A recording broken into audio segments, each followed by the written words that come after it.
graça e paz do Senhor, que essa graça e que essa paz esteja presente na sua vida e também esteja presente no meio da sua família, aí na sua casa. É uma alegria muito grande podermos estar aqui para juntos e estudarmos assim a palavra do Senhor. A nossa oração é que Deus possa, através do seu Santo Espírito, iluminar as nossas mentes, nossos corações, para que possamos compreender a sua palavra e assim sejamos edificados por meio dela.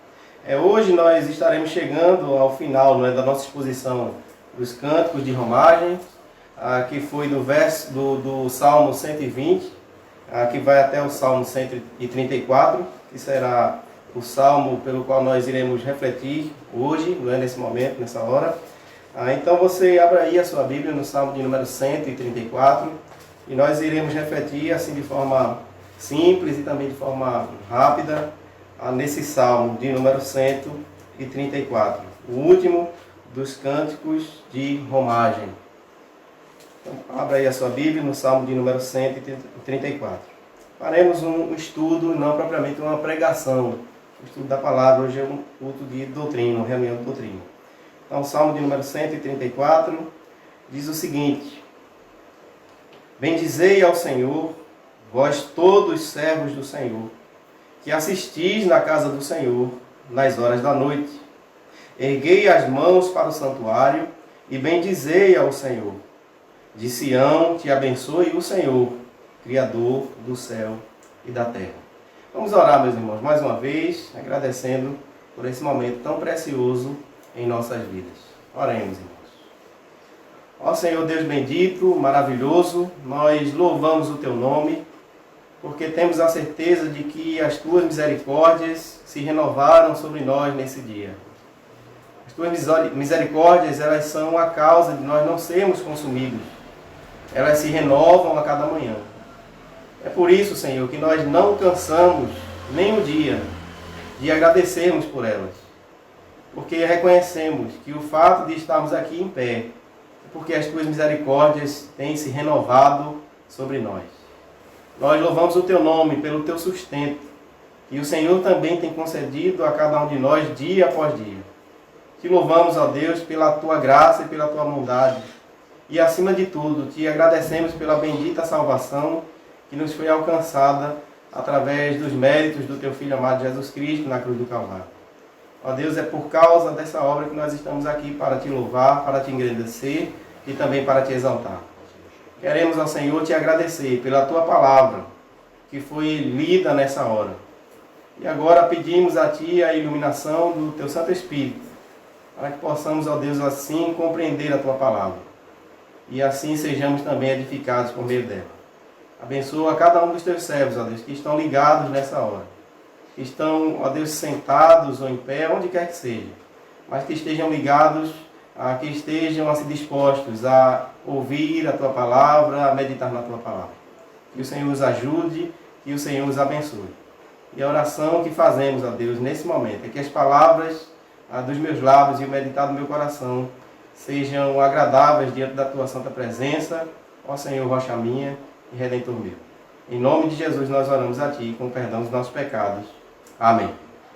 Graças a Deus, irmãos, pela leitura da Sua palavra, por esse momento tão importante em nossas vidas. Irmãos, em número de palavras, esse salmo, esse salmo de número 134, ele é o menor dos cânticos de romagens. Mas não é porque ele é o menor em número de palavras dos cânticos de romagens que ele deixa de ser tão importante quanto os outros. E falando assim sobre a importância desse salmo, um escritor, um comentarista chamado D.L. Moody, ele disse o seguinte: este salmo é uma conclusão adequada para a coleção dos cânticos de romagem. Por que ele é uma conclusão adequada? Diz ele, porque a natureza da bênção descrita nele é correspondente à bênção final de cada livro do Saltério. Isso é interessante, irmãos, porque nós já vimos aqui que o livro dos Salmos ele é constituído por 5 livros, não é? O Saltério é constituído por 5 livros. E também já vimos aqui que cada um desses livros eles finalizam com a expressão bendito o Senhor, amém e amém. Cada um desses livros eles terminam com essa expressão. E aqui, D.L. Moody, ele vai dizer que esse salmo é importante porque ele conclui esses salmos de romagens também dizendo: bendito o Senhor, bendizei o Senhor. Assim como todos os 5 livros dos salmos terminam, ele também segue nesse mesmo padrão. Irmãos, esse salmo ele é de autoria desconhecida. O Salmo 133, de forma clara, nós vemos que é uma exortação ao louvor, né? Uma convocação ao louvor, é uma chamada à adoração ao Senhor. O Salmo fala de forma clara sobre adoração. Essa chamada à adoração ela é dirigida a todo o povo de Deus de modo geral. Mas, no entanto, irmãos, de forma específica, de forma particular, esse salmo, essa chamada à adoração, ela é dirigida aos sacerdotes e aos levitas que serviam no templo do Senhor, aos oficiais que serviam no templo do Senhor. Por quê? Porque havia, irmãos, um serviço no templo de Jerusalém. E esse serviço não era prestado somente de dia, mas ele era prestado de dia e também de noite. E muitos dos judeus eles costumavam frequentar esse serviço noturno na casa do Senhor. Havia ali homens oficiais que estavam ali para cuidar do templo e para adorar o Senhor dioturnamente. Vemos isso de forma clara em 1 Crônicas, no capítulo 9, verso 33, nos diz o seguinte: quanto aos cantores, cabeças das famílias entre os levitas, estavam alojados nas câmaras do templo e eram isentos de outros serviços. Por quê? Porque de dia e de noite estavam ocupados no seu mistério. Então haviam ali oficiais que cuidavam do templo de dia e de noite. Eles estavam ali naquele tempo para cuidar do templo e cuidar da adoração ao Senhor. Meus irmãos, muitos salmos, eles foram compostos, né, em uma estrutura responsiva. Ou seja, um grupo fala, um salmo que é estruturado dessa forma, é um salmo onde um grupo fala e o outro responde. E esse salmo, irmãos, ele está estruturado exatamente dessa forma, ele está nessa estrutura. Não é? Um grupo fala e o outro responde. A pergunta que nós fazemos é: quem é que está falando aqui neste salmo e quem é que está respondendo? Veja, o salmo nós podemos dividir em duas partes. Os versículos 1 e 2 alguém está falando e o verso 3 alguém está respondendo a essa chamada no qual nós estamos aqui falando. Quando fazemos essa pergunta, quem é que está falando e quem é que está respondendo, muitos comentaristas eles são de opinião de que a fala aqui dos versos 1 e 2 é da congregação, enquanto a fala do verso 3 é a fala dos oficiais respondendo a esse apelo, a esse chamado realizado pela congregação. Por quê? A pergunta que nós fazemos também é por que a congregação estaria aqui exortando aos oficiais do templo a bendizerem o Senhor. Por que essa congregação, esses peregrinos, essas pessoas que estavam no templo ali, estão convidando, estão exortando, motivando os oficiais a bendizerem o Senhor, a adorarem o Senhor? João Calvino, ele responde da seguinte forma: ele diz que é porque muitos dos levitas, ou muitos dos oficiais que estavam ali no templo, mediante a tendência que existe em todos os homens de usar mal as cerimônias, achavam que não precisavam fazer nada além de ficarem ociosos no templo. Assim, ignoravam a parte mais principal do seu dever. Então veja que interessante, eu acho muito interessante quando Calvino ele diz que é uma tendência de todos nós. Não era um pecado específico daqueles homens que estavam ali no templo, que serviam ali no templo. É um pecado que é inerente a todos nós. Vejam, muitos oficiais, mediante a tendência que existe em todos os homens, ou seja, uma tendência que existe em todos nós, de usar mal as cerimônias, achavam que não precisavam fazer nada além do que ficar ociosos no templo. E assim, eles ignoravam a parte principal do seu dever. Esses homens, irmãos, que estavam ali servindo, já estavam há muito tempo. Eles serviam o Senhor há muito tempo. Aquilo já era uma rotina na vida deles. E veja, o que Calvino está dizendo aqui, ou seja, eles caíram nessa rotina. O fato de eles estarem constantemente ali no templo, parece que eles se acostumaram com aquilo que era sagrado. O fato deles estarem ali prestando o seu serviço dioturnamente, eles se acostumaram com aquilo que era sagrado. Ou seja, a ida deles ao templo se tornou algo mecânico. Não estava fazendo mais nenhuma diferença na vida deles o fato deles estarem ali. Não é? Na cabeça deles, o serviço agora precedia a adoração. Eles não estavam dando importância, como disse Calvino, àquilo que era mais importante. Eles estavam preocupados com o seu serviço, estavam cumprindo tudo aquilo que Deus havia determinado em questão de serviço, mas o coração deles já não estava mais no Senhor, não estava mais disposto à adoração. Por isso, o que o salmista está querendo dizer aqui, irmãos, essa chamada da congregação a esses homens, a esses oficiais do templo, era que não adiantava de nada guardar a vigília noturna da noite. Não ia adiantar de nada guardar a vigília noturna ali da noite, trabalhar ali no templo, ou seja, fazer a segurança do templo. Não adiantava de nada acender as lâmpadas do templo, né, ou mantê-las acesas, como assim era a ordem do Senhor, que as lâmpadas do templo sempre estivessem acesas. Não adiantava de nada superintender os sacrifícios do templo também. Não adiantava nada disso. Nenhuma dessas coisas tinha nenhum valor se o coração deles não estivesse em Deus. Nenhuma dessas coisas precedem a adoração. Parece que é essa a reclamação ou a chamada da congregação a esses homens que estavam preocupados com o seu serviço, ou seja, estavam fazendo o seu serviço e achavam que nada mais era necessário. Mas a chamada aqui, irmãos, é para a necessidade de ter o coração também no Senhor. O Senhor não somente está interessado com o nosso serviço, Ele está interessado com o nosso coração, Ele está preocupado também com a nossa adoração. Por isso, sobre isso, Calvino ele diz o seguinte: nada disso tinha nenhuma importância, ou seja, nenhum desses serviços que eram prestados por esses homens, nada disso tinha nenhuma importância se não servissem a Deus espiritualmente e não submetessem todas as cerimônias externas àquilo que deve ser considerado o principal sacrifício, ou seja, a celebração dos louvores a Deus, a adoração. Nada daquilo que eles estavam fazendo tinha nenhuma importância se eles não levassem em conta, em primeiro lugar, a sua adoração ao Senhor. Por isso, irmãos, esse salmo é uma chamada à verdadeira adoração. É uma chamada à verdadeira adoração. E dessa forma, olhando como ele fala essa chamada à verdadeira adoração ao Senhor, olhando para esse salmo tão pequeno, nós extraímos algumas coisas importantes, alguns ensinamentos importantes para as nossas vidas em relação a essa adoração tão esperada por Deus a respeito das nossas vidas.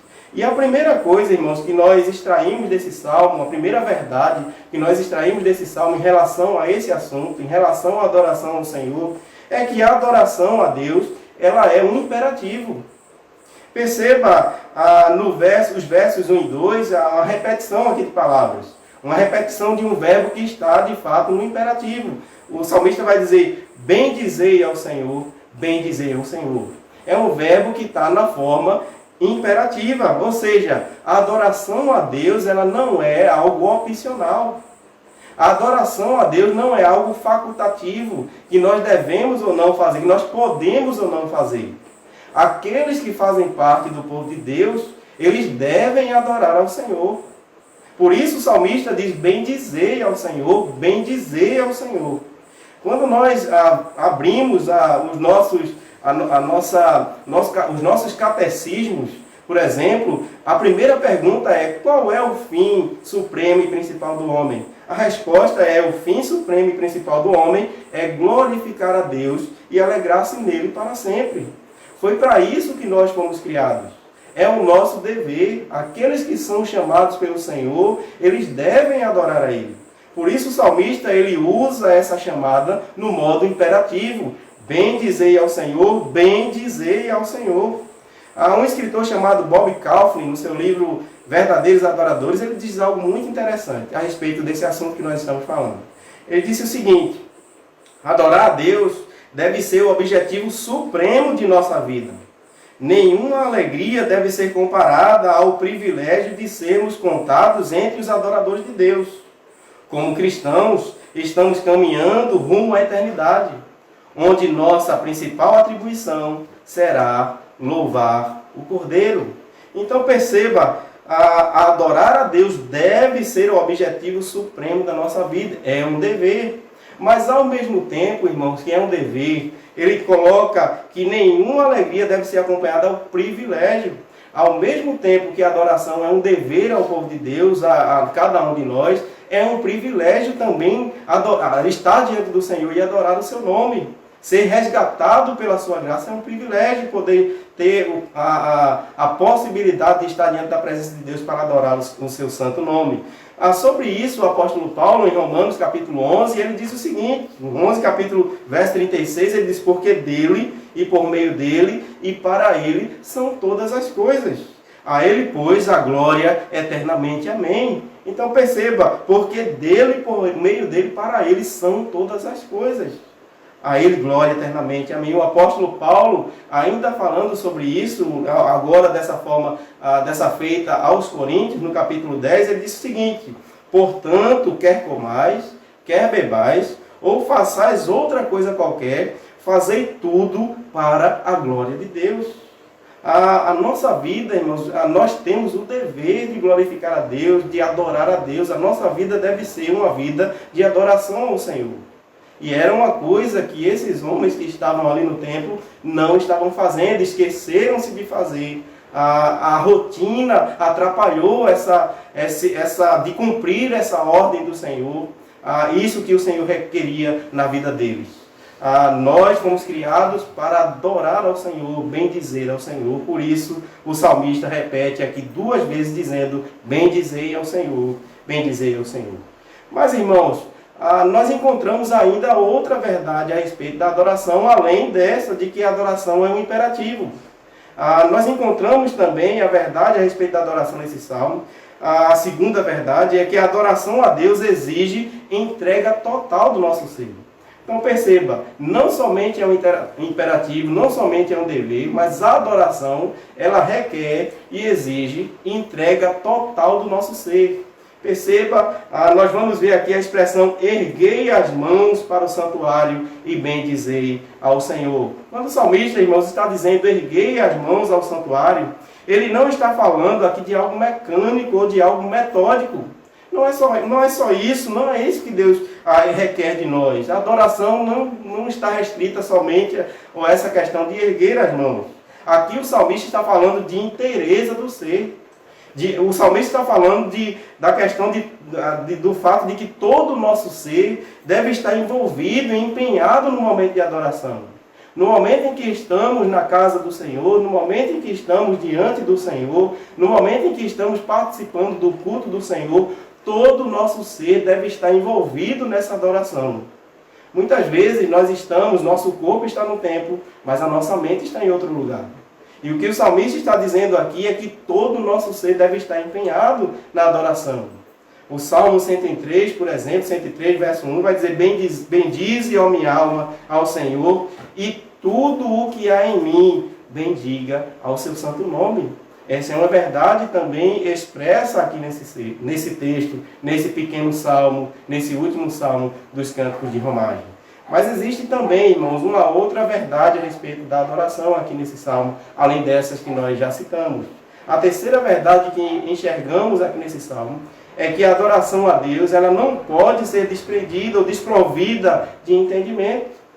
A adoração a Deus não pode ser desprovida desse entendimento. Perceba, por que eu estou dizendo isso?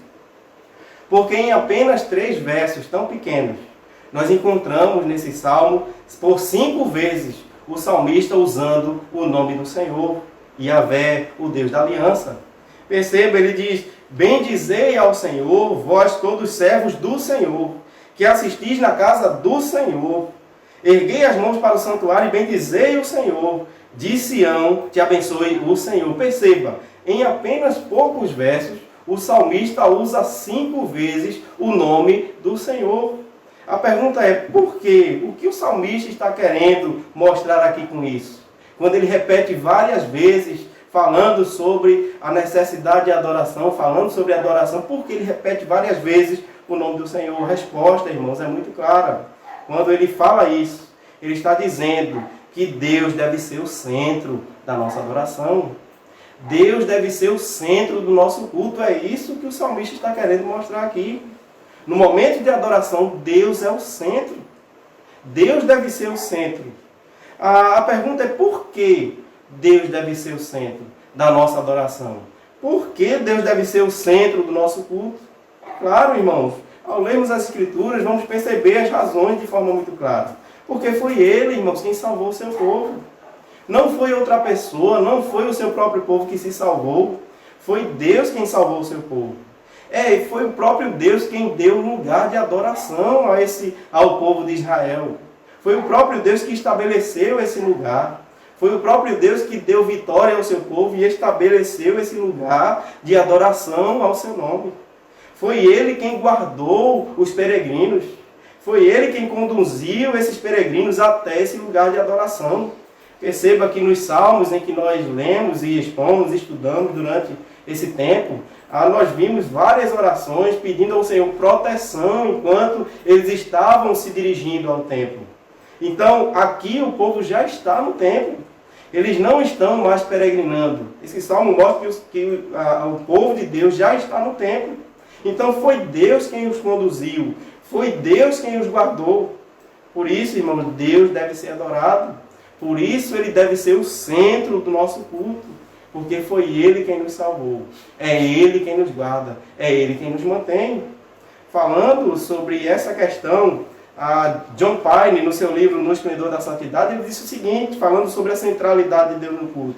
Ele falou: se cultuarmos segundo o Espírito de Deus e conforme a sua verdade, o objeto do nosso culto será inevitavelmente o próprio Deus. Quer dizer, nosso culto estará centrado em Deus.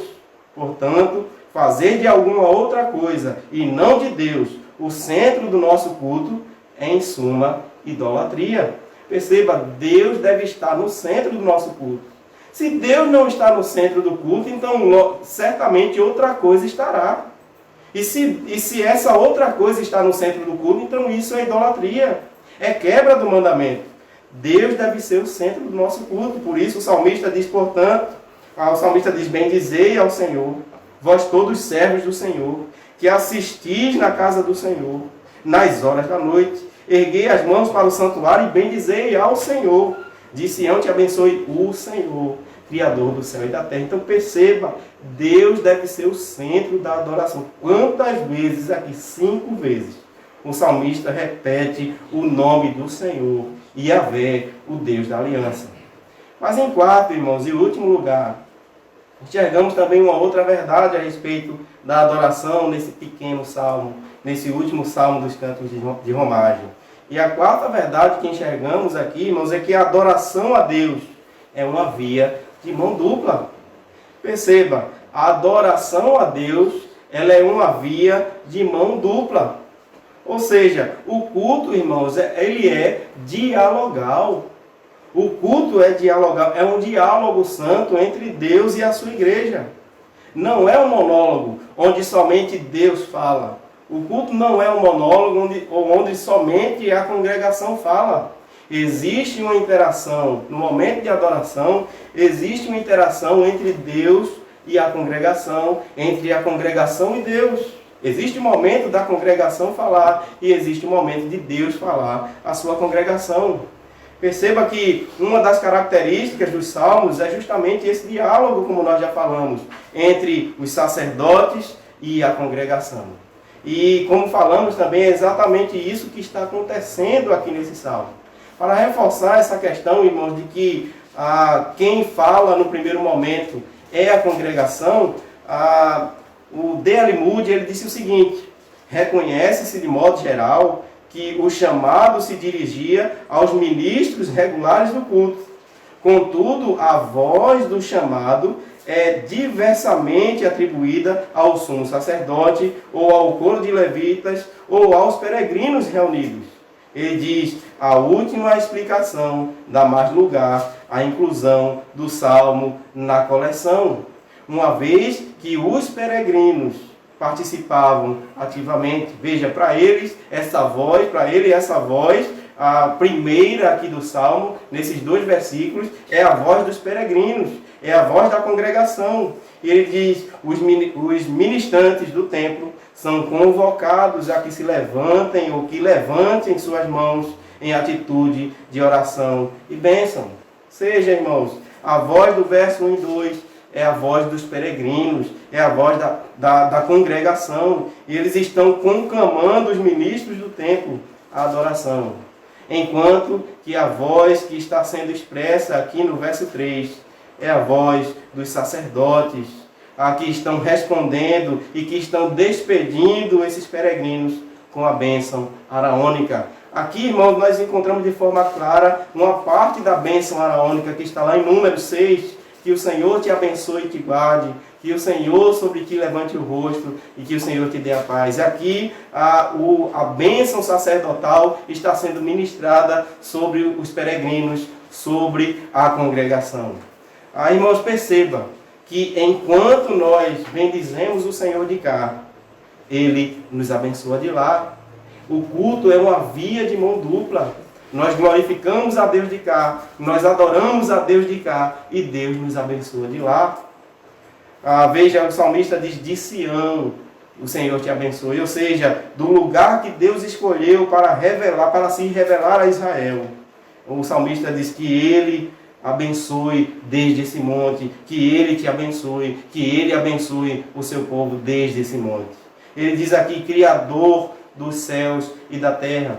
Os comentaristas da Bíblia de Genebra dizem o seguinte, esta expressão sustentava a bênção ao apontar para o poder de Deus, ou seja, para a soberania de Deus. O fato de Deus ser soberano dá a garantia de que Ele pode, de fato, abençoar o seu povo. Por isso o salmista diz, desde Sião te abençoe o Senhor, Criador do céu e da terra. Perceba, irmãos, um salmo tão pequeno, mas que traz verdades tão importantes para as nossas vidas em relação à adoração ao Senhor. Por isso, a pergunta que eu quero lhe fazer nessa noite, nesse momento em que você está aí nos assistir, é como anda a sua vida com Deus? Como anda a sua vida com Deus? Como anda a sua vida de adoração com Deus? Será que você tem sentido alegria em estar na casa de Deus?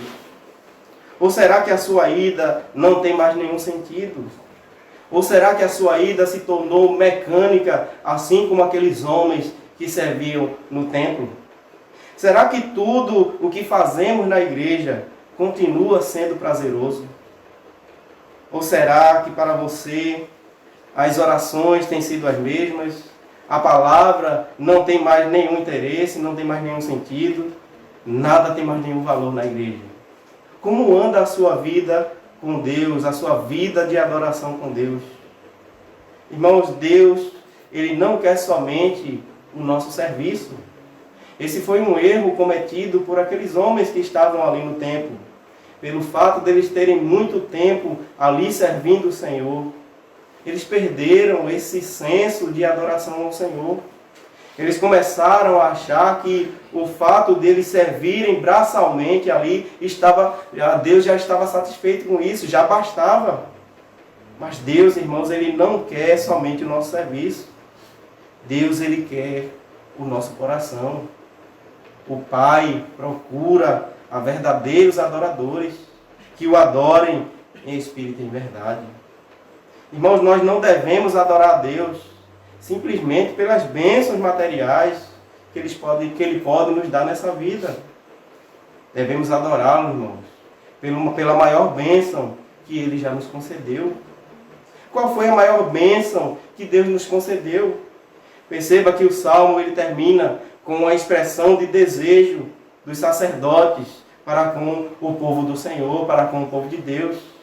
Ele disse que desde Sião te abençoe o Senhor. Interessante, irmãos. É que o Senhor já nos abençoou. Essa bênção do Senhor ela já veio sobre nós. Essa bênção de fato já nos foi dada por Deus quando Ele enviou o seu Filho amado Jesus Cristo. Essa é a maior bênção, irmãos, para nós de hoje.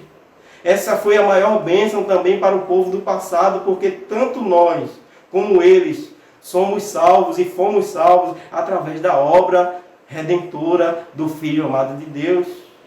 Porque o Verbo se fez carne e habitou entre nós. Porque Ele deu a sua vida. É por isso, irmãos, que nós estamos aqui para louvá-lo, para adorá-lo. É porque o Verbo se fez carne, é porque Deus entregou esse maior presente. Não há presente maior, não há bênção maior do que a bênção da salvação que foi alcançada através do nosso Senhor Jesus Cristo. Perceba, irmãos, que tanto os peregrinos quanto os sacerdotes, eles precisavam de um sacrifício para estar e para se aproximar do Senhor e do Monte Sião. Eles precisavam disso, de um sacrifício. Mas agora, irmãos, por causa de Cristo, tanto eu como você, nós podemos nos aproximar de Deus. E também iremos a Sião, a nossa morada celestial, sem precisar de nenhum deles. Nós não precisamos mais de nenhum sacrifício. Nós não precisamos de nenhuma obra. A única coisa que nós precisamos é crer no nome do Filho amado de Deus. É crer no sacrifício de Cristo. É confiar no seu sacrifício. Eu quero, irmãos, finalizar dizendo: se a rotina e o serviço, que a rotina da nossa vida, né, que a nossa rotina, que o nosso serviço na casa de Deus, nunca tire, irmãos, de nós o prazer de adorarmos ao Senhor. Que a alegria de estar na casa do Senhor nunca possa ser perdida por nós. Que nós venhamos a adorar o Senhor com interesse de coração. Certa vez alguém perguntou a um irmão: irmão, você gostou do culto? E o irmão disse: não gostei muito. Não gostei muito desse culto, não gostei muito dos louvores, não gostei muito da pregação. E o irmão disse: muito prazer, seu nome é Deus? Por que o irmão perguntou isso, irmãos? Porque ele perguntou se o nome daquela pessoa que comentou era Deus. Porque, irmãos, o culto, ele não é para o agrado das pessoas. Quem deve se agradar ou não do culto é Deus, irmãos. Quando nós nos aproximarmos, quando nós formos à igreja, devemos ter em mente que quem deve se agradar da palavra, quem deve se agradar dos louvores ou não, é Deus. Deus é o centro do culto. É a Ele que nós devemos entrar com a mente e com o propósito de agradá-lo, e não as pessoas. Muitas pessoas dizem: eu não gostei desse culto, eu não gostei disso, eu não gostei dos louvores, não gostei da palavra. Mas você não é Deus. Quem tem que se agradar ou não do culto, das orações, dos louvores e da palavra, quem tem que se agradar ou não é Deus. Que venhamos ter isso em mente. Quero finalizar com as palavras de Charles Spurgeon, quando ele diz o seguinte: todos os lugares são lugares de culto para um cristão. Onde quer que ele esteja, ele deve estar em adoração. Então, irmãos, que Deus nos ajude, que Deus nos abençoe nessa noite, e que possamos refletir a cada dia nesse salmo, que esse salmo assim traga impacto de fato à nossa vida e nos ensine a respeito da verdadeira adoração ao Senhor. Bendizei ao Senhor, vós todos servos do Senhor, que assistis na casa do Senhor, nas horas da noite. Erguei as mãos para o santuário, bendizei ao Senhor. De Sião te abençoe o Senhor, Criador do céu e da terra. Que Deus lhe abençoe, meus irmãos. Que Deus abençoe meu irmão e minha irmã que está nos assistir nessa hora, nessa noite.